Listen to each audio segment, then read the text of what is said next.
Welcome to your Daily Dose. My name is Robert, and I'm here with Christine, and we're talking all things Parkinson's, exercise, belief, hope, and I get the life that you can Mm. attain if you're willing to do your part, right? And Yeah. and that foundationally is there because of belief, hope, and a mentor like yourself who provides hmm an environment, a new world.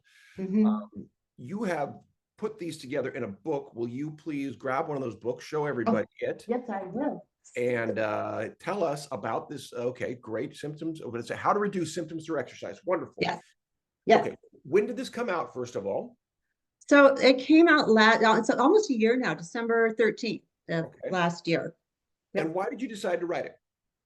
So it's an interesting because Jay and I had been talking about writing the book for many, many years, because there is a specific way that you have to work out in order to reduce symptoms for Parkinson's. And there's there's a the discussion on exercise is very disjointed, and people get the wrong information chronically. And we were kind of waiting for somebody to write the book, but Yeah, nobody was doing it. you knocked on the So door. yeah, yeah. So I just kept listening and to things. I kept hearing the wrong information all the time, and I'm like, oh, So let's break that down. What are some of the wrong pieces of information people get about exercise that maybe lead them down a path of less success, we'll say? the first thing is the difference between physical activity versus exercise. Okay. That's one of the biggest things that people hear about. They hear it's okay, just go for a walk, just garden, just go. And as long as you're moving, that's fine.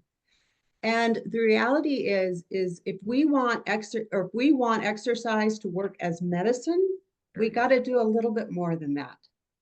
This is great because I hear this all the time, and I've been a purveyor of that. And you're right, that distinction is something I'm going to add in because I know it to be true, and yet I've probably been one of those purveyors because you've heard this line, I'm sure. The best exercise is the one you'll do. Now, when it comes to activity, that's true. And if you're talking about the overall wellness, sure. But if you want the specific medicinal, physiological effects Yes. of Yes. exercise, you need to do them as Jay is prescribed, and certainly you're showing at a Mhm. certain level for a certain intensity. That I mean, that's proven ad nauseum. Right. Yeah, And so that is number one. People mix those two up. yeah, All that's right. So then really good. they think that they're the same. Yeah, So, your physical activity is just moving your body and doing and there is something. benefit to that. There Let's be is benefit of that. It's just right. not going to help your Parkinson's symptoms. That's right. If you want it as medicine, it's not the same thing. And again, I'll certainly put my biases forward because where I work is more in the psychosocial, emotional, cognitive domain, and Hmm. we are in the physical activity space with both the improvisation and the storytelling and all of these things. So it's a different domain. It's related. However, specifically what you're talking about, I completely agree. Yep. We need better definition. So please continue. You're in my cocktail. I have a cocktail. You're Oh, here in good. the you're in Parkinson's specific work. Excellent. That's where you are in the cocktail. Wonderful. So that's number one. And Yeah. then number two is that when people hear, so the number one thing that changes the brain is aerobic aerobic work, and that's what we're talking about. The research proven work that the three gentlemen in the book, Jay Alberts, Daniel Corcus, and Bosch and Bloom have done. So whether it's treadmill training, cycling, and strength training, those are the three science proven exercises. And aerobic training is, it's considered the cycling, the treadmill, whether it's elliptical, swimming, those types of aerobic Rowing. work, Yeah. rowing, yes, those kinds of things. Mhm. And what Dr. Corcus showed in his treadmill studies is that it has to be at that heart rate of 80% of maximum heart rate. For this amount of time. Yeah. Mhm. That's it. Now, That's the formula. what I always tell people is because everybody always goes, oh my gosh, we can never do that. Right. And I say, yes, you can. And I tell them there's a secret. There's a secret. And I let them in on it. So the secret is this: it's harder for someone in shape to go 80% of maximum heart rate than if you're haven't been working out. And they go, really? Why? Why? And the reason why is because when if you have stopped working out, and even if you start walking at a kind of faster pace, you're out of breath really quick. Right. Right. So it will be easier for people to hit that 80%. The threshold is lower when you don't. Yes, the threshold is lower. There you go. So they think that they have to be that athlete. See, yeah, but they don't. So, and this fits everything I know about physiological training too. And I love you. You're doing a great job of putting this forward. And this is a great conversation for people to understand, because you're right.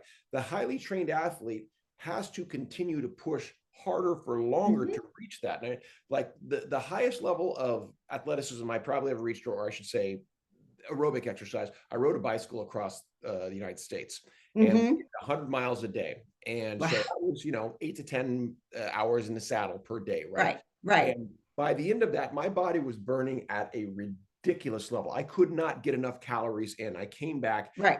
And my wife, thought I had gone away to a prison camp or something, because I'd lost weight no matter what I tried to do. But also, I know from a health standpoint, in and out, I was burning off things inside. My body was given the chance to take care of things that may have been plasticized too. So there's incredible benefit.